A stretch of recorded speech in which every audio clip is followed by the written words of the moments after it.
Дело было так. Мы вернулись после неудачного восхождения в 2021 году. И на протяжении года делали выводы, что пошло не так, проводили работу над ошибками, думали, что мы должны исправить, чтобы сделать успешную попытку. Вы просто были не готовы, вам гора не открылась, потому что вы были не готовы. Вы просто приехали и начали штурмовать эту гору с самого низа. Первоначальная цель – совершить самое быстрое восхождение на вершину Эльбруса. Старт. Финиш.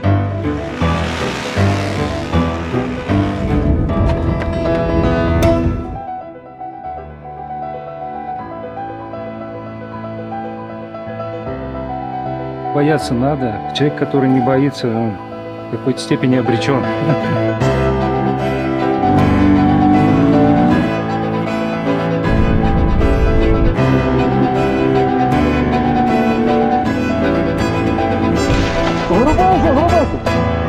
Что там, раздатку на 5100 меняли у дройвера? Ну мы на 5300 поменяем сцепление.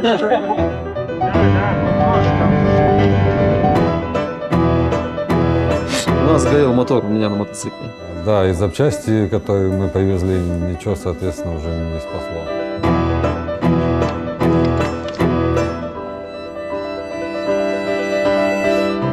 Выдвигайся на вторую косу, и там будем ждать ребят. Буйных нет?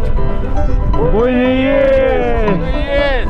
Давай, давай, Коля не мешает. Пошел.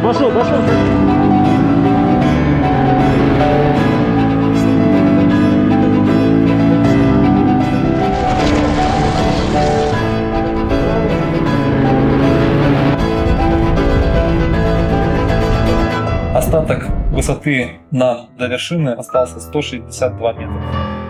И когда только приехали вы, когда все началось, первая загрузка, там, то мотик там сломался, то что, честно говоря, я думал, короче, пацаны не подготовлены, на ура приехали и пытаются залезть на Эльбрус.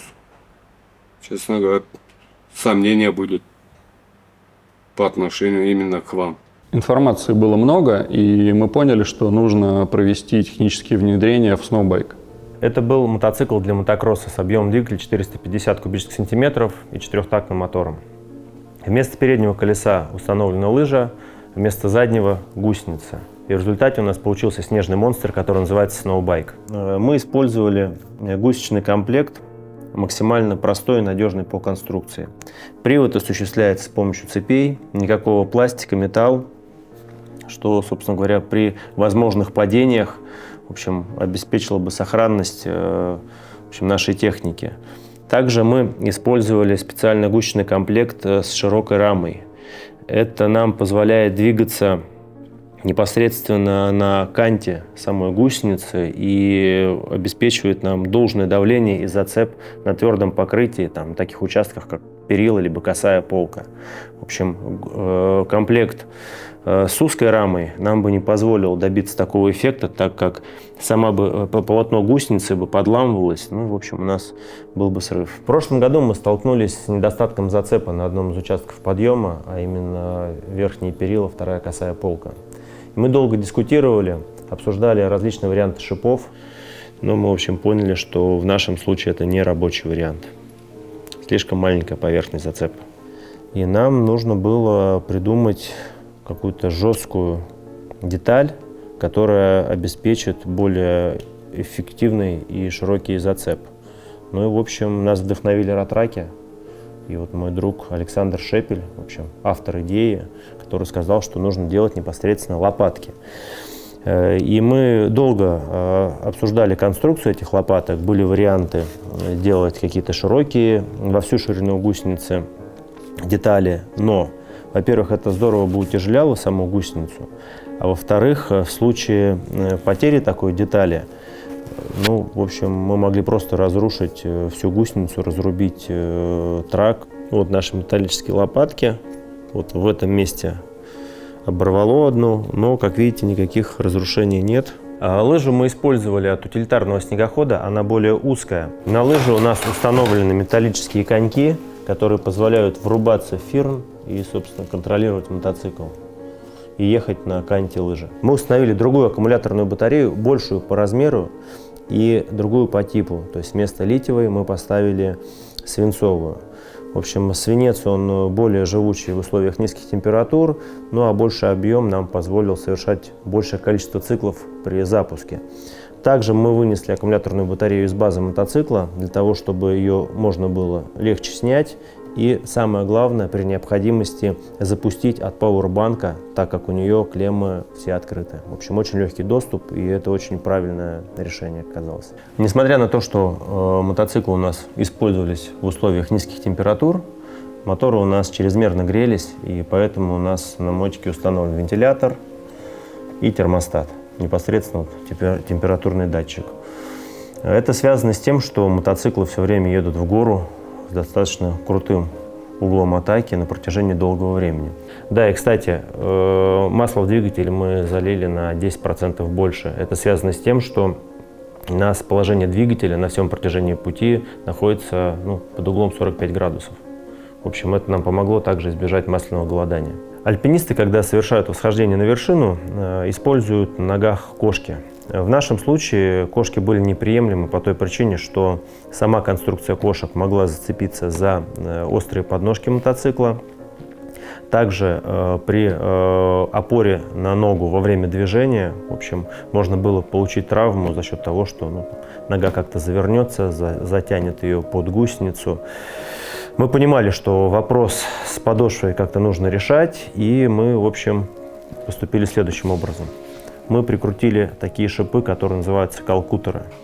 В общем, они невысокие, они не цепляются нигде за подножки мотоцикла, но в то же время у них достаточно широкая поверхность, которая, в общем, весьма эффективна на фирне. Мы установили звезду меньшего диаметра, всего лишь 11 зубьев.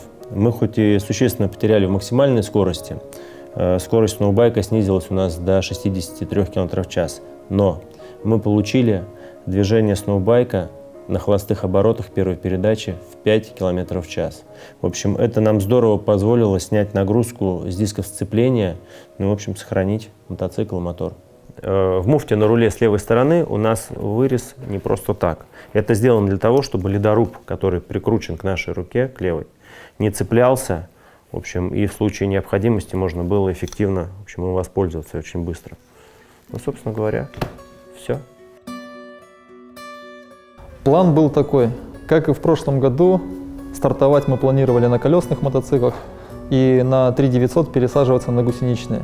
Поэтому мы решили заранее, пока внизу не растаял снег, доставить технику гусеничную на 3900, чтобы можно было заехать своим ходом, и оставить ее там на месяц или на 2, дожидаясь времени нашего восхождения.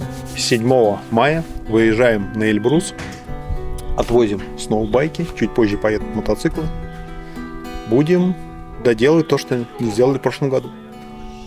Планирую сегодня в ночь выехать и послезавтра днем быть на Эльбрусе.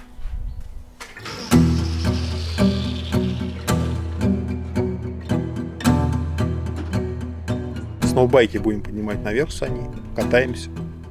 У нас как раз 2 пары сноубайков.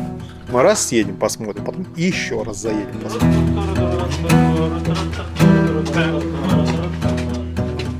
Кажется, надо доставать уже. Да не, мне кажется, что там? Газ открыл, закрыл на вершине.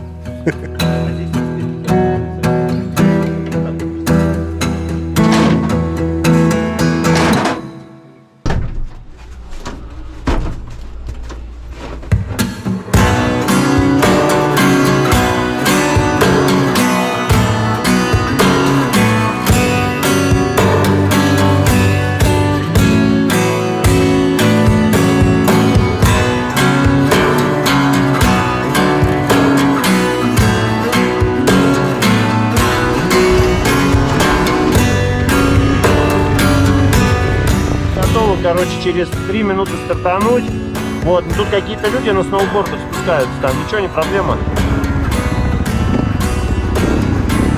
Поехали, так.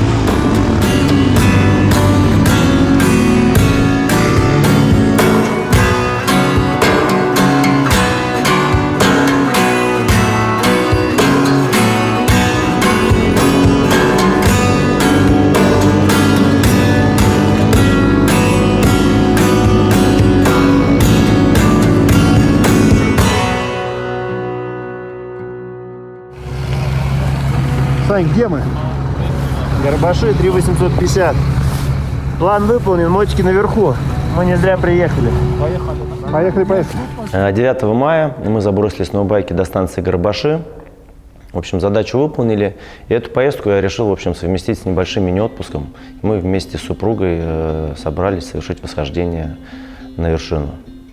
И когда проходили период акклиматизации, в районе скал Пастухова я увидел идеальную поверхность от подножья до вершины. В общем, есть снег, есть тропа. В общем, Эльбрус в таком состоянии нам подходит. Тут Саня написал в чатике, что на горе сложились идеальные условия, вверху и внизу есть снег, и что вот оно, такое бывает. Место остановки Ратрака. Это где-то 5100. Я без проблем тронулся с 5000, заехал. Ну а вот выход на первую косую полку, он в этом году немножко другой. В прошлом мы здесь поднимались по крутику. Сейчас он более пологий, есть разгон. Я туда не поеду, потому что без экипировки и бензина. Ну, короче, парни, можно, надо делать. Проблема в том, что мы не собраны. Кто где находится, Серега в офисе, я на Балтике, это Саня на горе. И что делать? Но я решил, что дело превыше всего, и звоню Сане, говорю: Саня, садись на мотоцикл, езжай. Я, сказать честно, не был готов к такому повороту событий, я растерялся, и я говорю: Коль, ну хорошо, это твое мнение, а что по этому поводу думает Серега? И через какой-то момент я, в общем, для себя решил, что я данное восхождение вообще ассоциирую с своими друзьями. И если бы Коля мне об этом с Серегой сказали, там, езжай один, стоя в Азау, то это был бы совсем другой разговор. И тут же перезванивает Коля и говорит: все, Сань, все круто, мы с Серегой прилетаем и мы поедем. Четверг вечер, мы сидим с друзьями в баре, отмечаем, мне звонок от Коли. Говорит: Серега, Саня сейчас на горе, он сходил наверх и понял, что там сейчас идеальная погода. Светит солнце, выпал снег, в общем, это наш шанс. Мне в пятницу на работу, как и всем, кто работает. А тут такое предложение, но отказываться нельзя было. Мы поехали. И прошло сколько часов? Ну, сколько-то часов прошло, немного. И мы вот здесь. Суть такая. Шанс выпал, его надо использовать. Вот и, что называется, не тормозить. Можно, я считаю так, можно охренительно подготовиться, пройти всю климуху, подготовить всю технику. И ни хрена не получится, как в прошлом году. Вот. Уж лучше мы придем неподготовленные, мы придем без оклемухи, мы там пойдем на кислороде, у нас будет что-то идти не так, но у нас, так как подходящие условия, мы сможем это сделать. Уж лучше так. Лучше заехать неподготовленным, чем подготовленным не заехать. Я волновался за тебя. А чего волноваться? Да потому что ты влетел туда очень быстро, а брат должен был тоже спуститься быстро. А тебя нету. Я уже волноваться начал. Ну, а я поднялся. Ну, мотоцикл нагрелся, я чуть постоял, мотик остыл. Так. Вот. Доехал до Ратрака. У Ратрака постоял, от Ратрака тронулся, доехал до стоянки, до заезда на первую косую. Там все посмотрел и потихонечку назад. Останавливался, фотографировал. Понятно. Так что это, буйные есть. Буйные. Ты меня как-то не доходил. Я думаю, что ты в июле поедешь, что ты сейчас поедешь, как-то вообще совсем не знаю. В воскресенье мы поедем, наверное. В воскресенье поедешь? Да. Что, опять поедешь, что ли? На вершину поедем в воскресенье. У нас с Колей была проблема в том, что у нас отсутствовала акклиматизация. Мы прилетели и, по сути, на следующий день должны были с утра стартануть на гору. То есть у нас был вечер подготовки и на утро уже старт. И поэтому кислородные баллоны... Давай. За здоровье. Давай. Как мне говорил тот, кто ходил с этим кислородом, да, он говорит, что идешь как будто с акклиматизацией. Когда ты не акклиматизирован, одеваешь кислородные баллоны и высококлиматизированный. Идея, конечно, не нова, но в вашем исполнении скоростном такого еще не было никогда. Я думаю, ни в одних горах. Вот, если у вас все это выгорит, будет, конечно, очень круто для курорта, для страны, для всех в целом.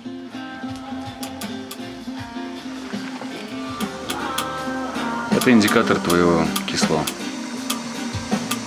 Покрытие благоволит. Залетите на одном дыхании. Главное, не мусорить, вести себя достойно в горах, и тогда горы примут всех, без исключения. Что, Костик, поехать? Погнали. План у нас на восхождение следующий. Старт у нас с поляны Азау, это 2350 метров. Финиш у нас на западной вершине, это 5642. Соответственно, мы стартуем на Азау и едем по горнолыжной трассе до Гарабаши. Проезжаем станции Кругозор, Мир. Гарабаши – это 3845 метров. Далее начинается уже тропа альпинистская. И первое, с чем мы сталкиваемся, это плато, где располагается гостиница «Лепрус». От плато начинается подъем, это каменная гряда, скала Пастухова. Здесь уже идет очень крутой подъем вверх, прям прямик такой где-то с километр. И выше скал Пастухова на 5000 закопанный ратрак. Он называется хоть и закопанный, но его там никто не закапывал, он там сломался. Солнце уже много лет его протапливает, и он, прогреваясь, погружается в лед, и он уже просто вмерз там. У него торчит уже только крыша. А дальше полка, с которой у нас начинается старт на косую полку. Это первая сложность, с которой мы сталкиваемся. Потому что при определенных условиях, если скользкая поверхность, то если там падаешь, то укатываешься в ледяные расщелины, которые здесь вот расположены. И у спасателей это называется трупосборник. После нее идет седло. Седло – это большое плато, как несколько футбольных полей, где можно спокойно передохнуть, дозаправиться, собраться силами и подготовиться к самой сложной части восхождения, это вторая косая. И после этой второй косой начинается уже опять некая плата, прямик такой финишный, под названием «Тропа зомби», потому что альпинисты там ходят уже без сил, обессиленные. Ну, собственно, поэтому называется «Тропа зомби». Ну и все, и дальше финиш 5642. Долгожданный.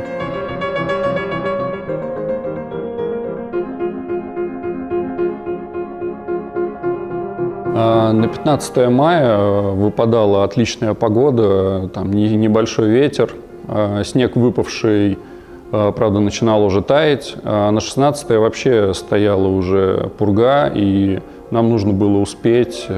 По сути, у нас окно было в один день. Соответственно, старт поставили на утро 15 мая.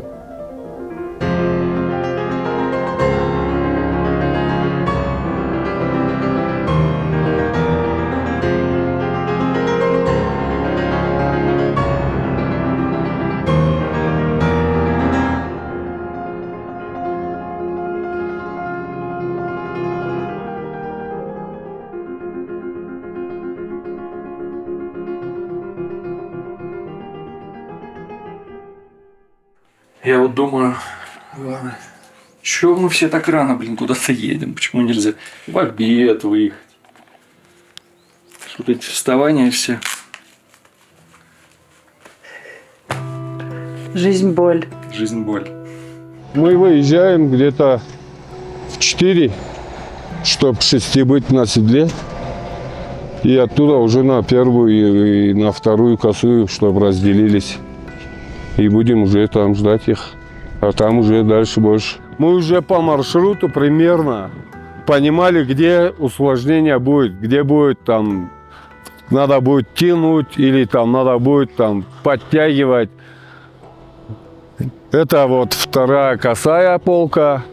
И уже вот, когда уже на плато вылетаешь, вот этот участок, вот эти два участка самые опасные. Опасность есть. Тропы нет. Вообще?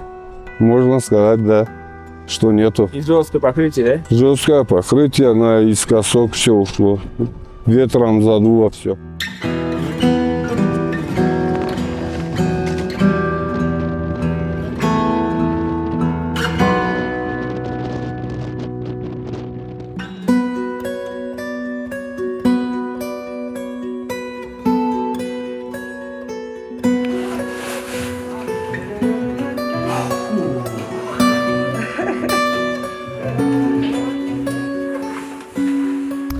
Спасатели не с восторгом встретили нашу идею подниматься на кислороде. Было много вопросов.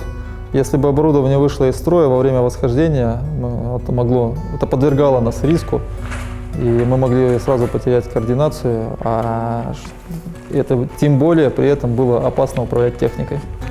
При учете, что у нас и акклиматизации нету, мы компенсируем это кислородным оборудованием.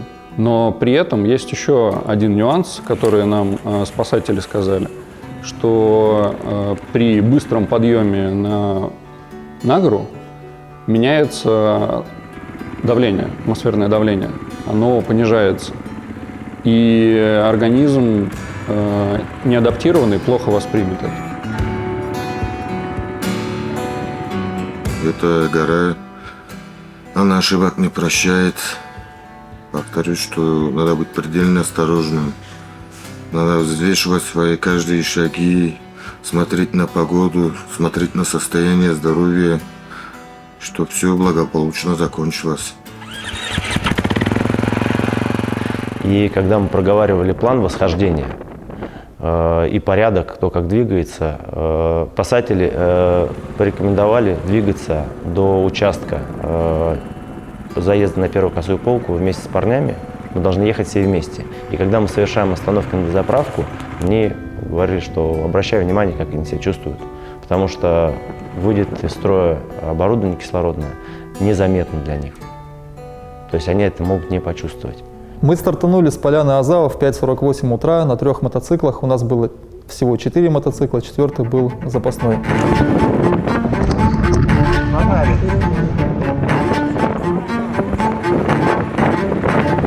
Александр ехал первый, я второй и Сергей третий.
Делаем первую остановку перед приютом 11 и совершаем дозаправку.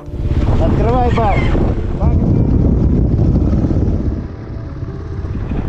Как чувствуете себя? Как себя чувствуете? Это был тот момент, когда можно было узнать друг у друга, кто как себя ощущает, и дозаправиться, кому это нужно было. Следующая остановка, площадка.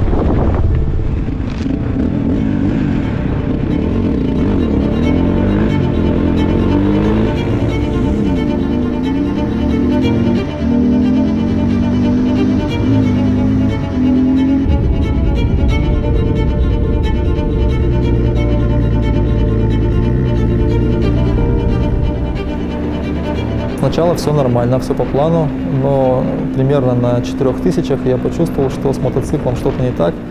Он начинает терять мощность, Александр начинает отрываться, при том, что я еду на полном газу. Сергей начинает из-за меня подтормаживать, я начинаю его сдерживать. И у меня возникают разные мысли. На первых порах я даже думать не хотел о том, что возникла какая-то неисправность. Старался просто ехать и просто смотрел наверх, пытался догнать Александра. Вторая остановка на 5100, заезд на первую косую полку. Александр добрался раньше нас, он нас ждал, пока мы, значит, его догоним.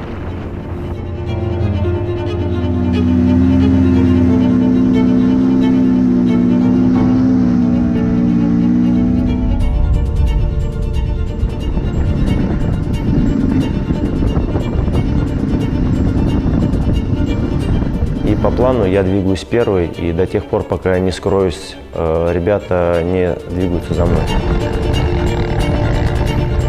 Если, допустим, у Саши возникла проблема, то следующий, кто едет, он может в него упереться. Да? Это лишняя остановка, да. А там даже еще и остановка в том, что если ты остановился, то ты уже никуда не едешь. Да, да.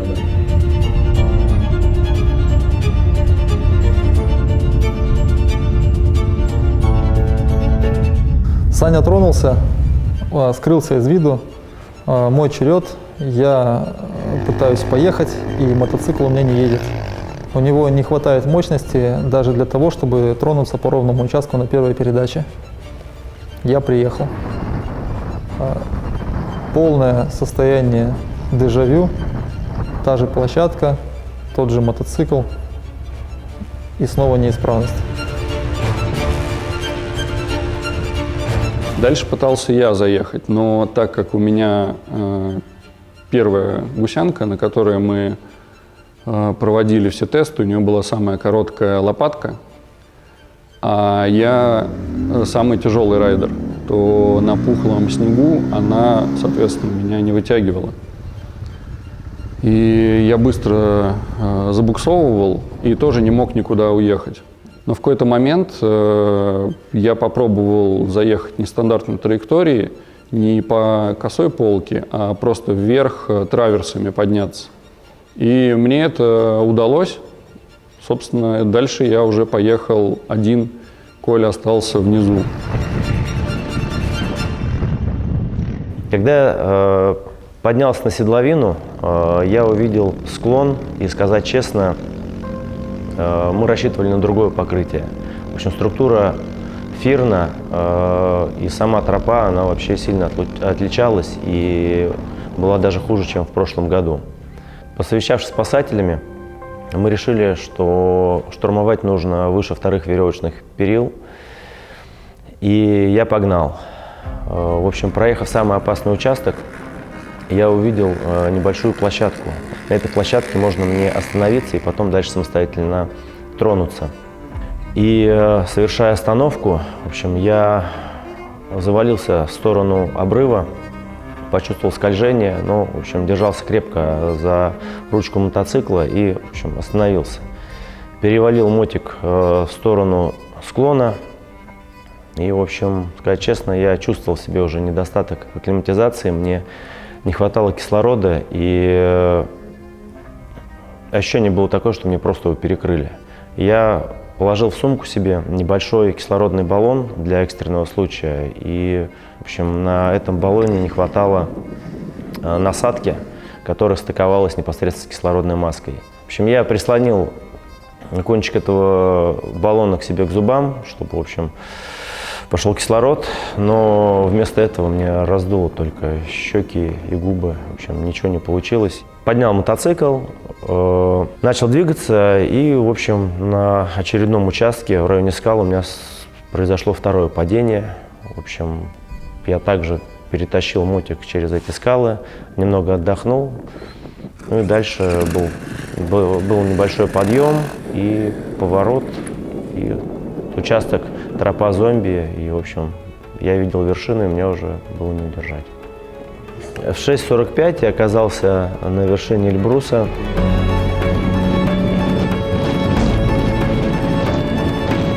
Ощущение было гора с плеч. Наконец-то это свершилось, и вот удовольствие от успеха в проделанной этой большой работе Ну а потом, конечно, пришло осознание того, что я здесь совершенно один, и рядом со мной мотоцикл, там нету никого, ни людей. И я, конечно, это ощущения были самые ценные. Просто огляделся по сторонам и понял, что надо этот момент запечатлеть. То есть я достал телефон, снял это и все. 6 часов 45 минут. Это вершина Европы. Это Эльбрус. Эльбрус своим ходом. Без веревок.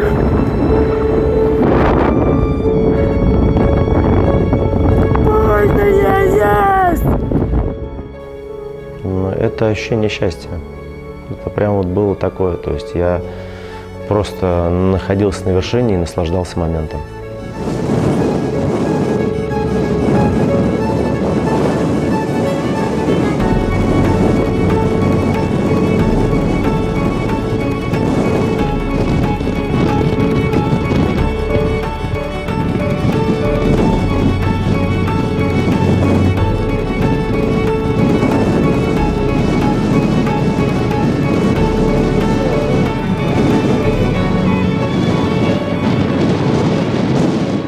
Пришел Костя, мы сделали несколько кадров, в общем, развернули мотоцикл, и я поехал вниз.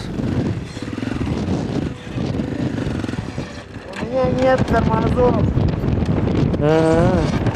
Мотоцикл без тормоза достаточно безопасно скатывается, потому что на заглушенном двигателе гусеница очень эффективно тормозит, и вот на участке от 5000, в общем, я совершал спуск, а по второй косой даже и мысли не было спускаться, потому что это такой опасный участок, и мы, в общем, сразу планировали это делать при поддержке спасателей на веревках. Спасатели мне сообщили, что Саша заехал. В общем, я в тот момент орал в кислородную маску со шлемом радостно. Ехал по седлу и орал, как дурак. Но как бы радость была не такая продолжительная, потому что следом прилетела мысль, а мне-то ехать или нет. А я с кислородной маской, без оклемухи, и вот эти вот мучительные минуты рассуждения, что делать. Акклиматизации не было, за спиной висит кислородный баллон, ухудшалась погода. И спасатели мне, собственно, сказали, что и полка, которую мы ждали, вторая косая, что она не в той кондиции. То есть там фирн, и она состояние хуже, чем в первый раз, когда мы пытались заехать. Ну и вот эти все факторы я сложил в голове и понял, что тот риск, который присутствовал, он для меня был неоправдан. Потому что мы сделали дело, я, конечно же, мог попробовать, но если что-то бы произошло, это бы омрачило наш общий результат.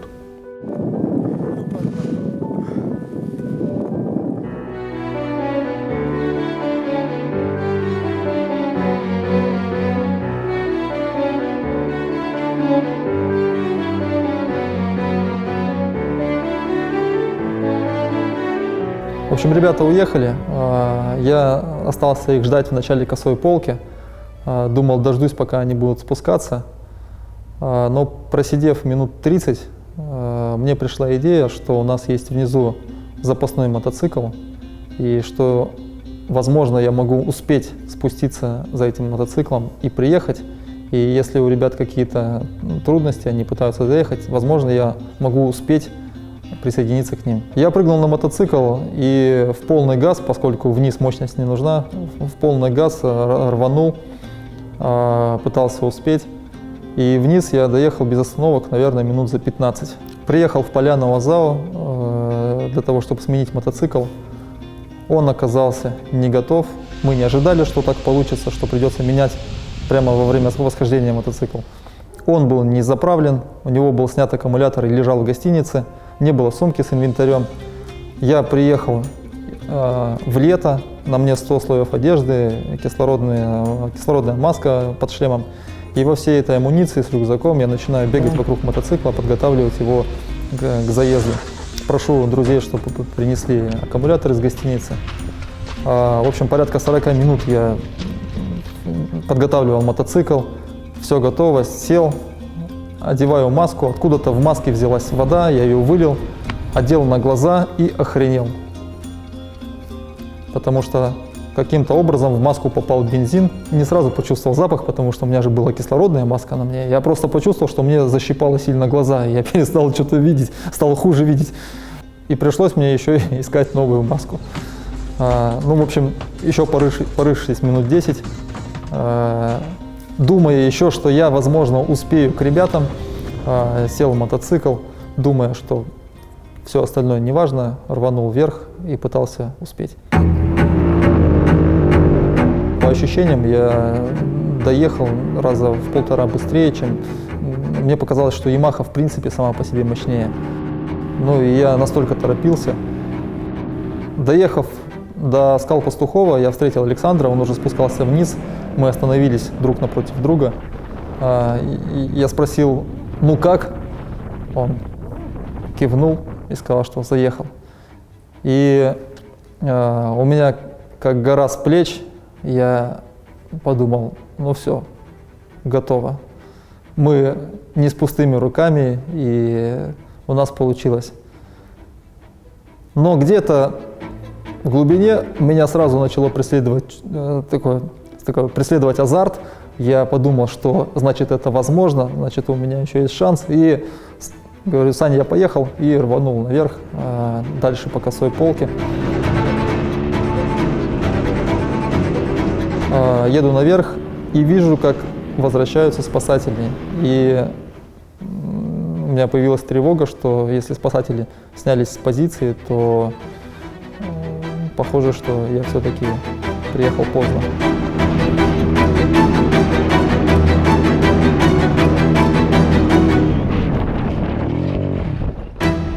Нормально все? Колян, здорово, бро! На косой полке, я встретив спасателей, я упал, поднял мотоцикл и долго не мог завестись. И спасатели говорят, что-то у тебя не то с Yamaha, она что-то у тебя ненадежно. Но завелся и дальше поехал.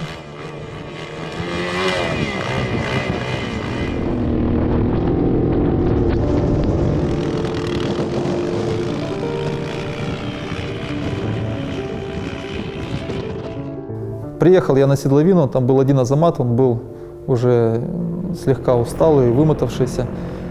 И когда я начал с ним разговор по поводу того, что я готов ехать наверх, он был против, и у нас был тяжелый разговор. Может, не надо, там уже никого нет из наших. А? Вы же сделали это. Вы же одна команда, уже сделали это. Давай не будешь рисковать. Все-таки я приехал уже поздно, поднялся достаточно сильный ветер, и я видел, как снег обдувает на перилах, понимал, что там уже стоять уже там было неустойчиво. И Азамат дает команду, что надо разворачиваться и спускаться вниз. Ну да, я не разрешил ему ехать на гору, потому что вся команда уже выполнила весь план. Но это не главное было. Главное то, что безопасности не было, когда Коля приехал. В назначенное время Коля не приехал. И когда он приехал на седло, единственным спасателем на седле оказался я. Я пытаюсь убедить Азамата в том, что я прекрасно себя чувствую. У меня надежный мотоцикл. Он-то не знал, что есть проблемы с заводкой этой Yamaha. Но, тем не менее, говорю, Азамат, ты постой здесь пока, я сейчас поеду наверх и вернусь. Ты просто рискануть хочешь, рискнуть своей жизнью. Я говорю, не надо. Мы это даже сделали. Зачем? Уже, блин, можно было с хорошим настроением.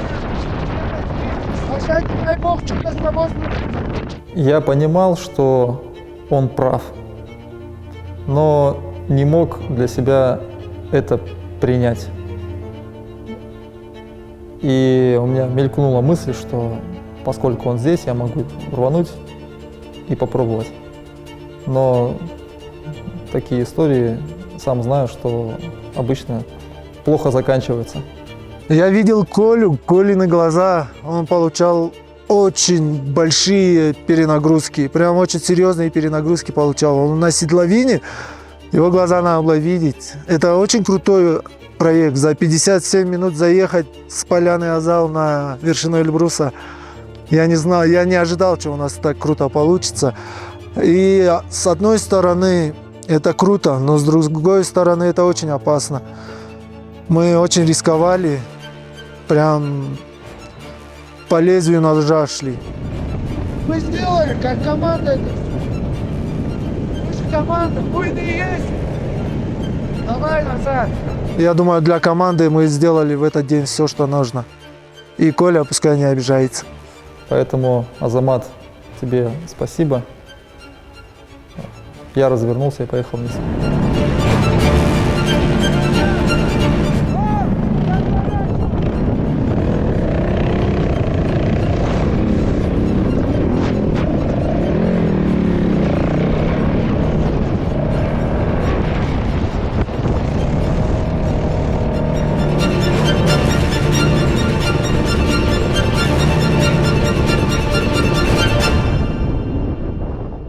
Когда я спускался, у меня была такая спортивная злость, было чувство досады. А досада была от того, что второй год подряд мне не предоставился шанс. Если бы я пробовал заехать и не получилось, не смог, это был бы другой разговор. Но тут мне просто шанс не предоставился, я был вынужден развернуться. И радость от успешного нашего проекта, она вот конкретно у меня, она была смешанной.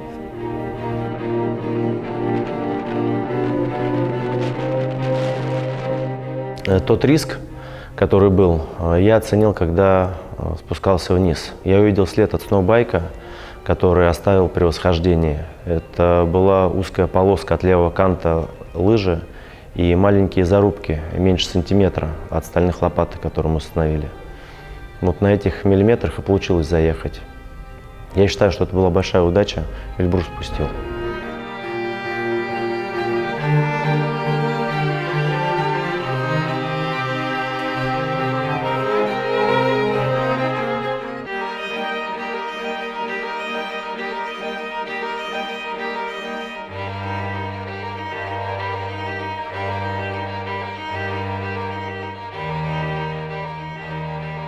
Это люди поставили себе задачу, они ничем не манипулировали, они переделали технику, сели на нее, там жили, спали, без акклиматизации.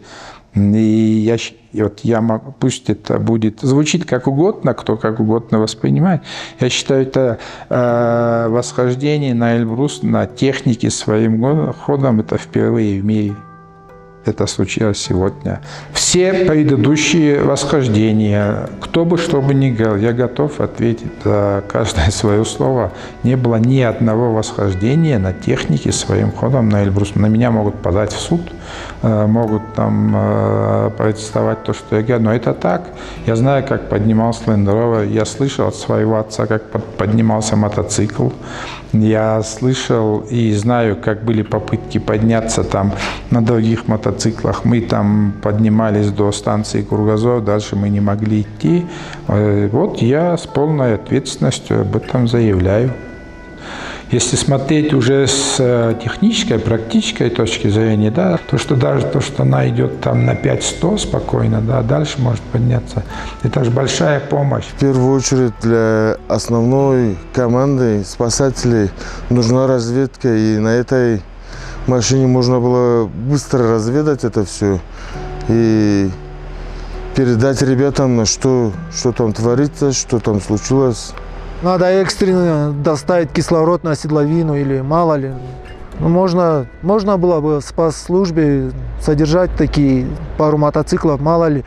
Вот буквально сегодня поднимал группу, и из них ребята знают и Колю, и Сашу.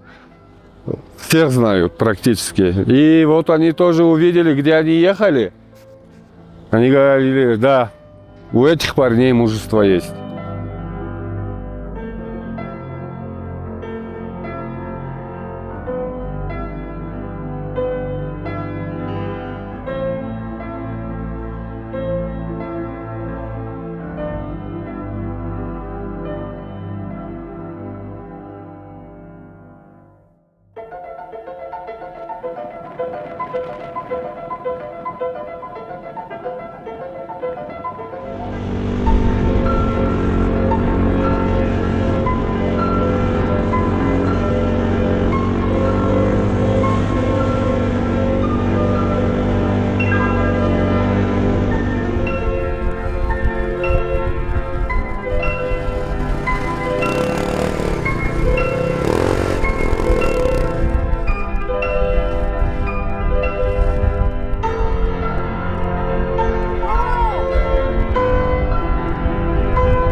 Саня! Готово!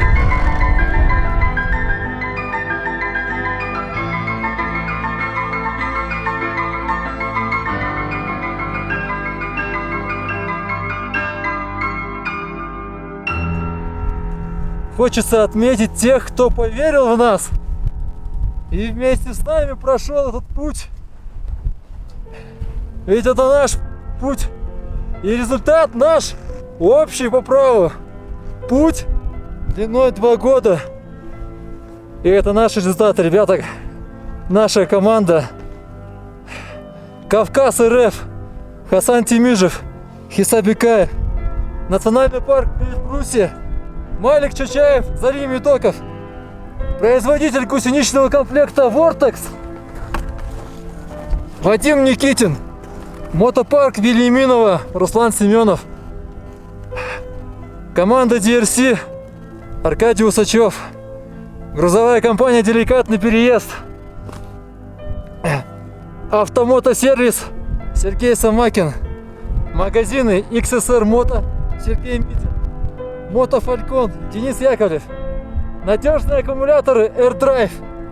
Шины для мотоспорта Кента. Российская мотоформа Вектор Рейсинг.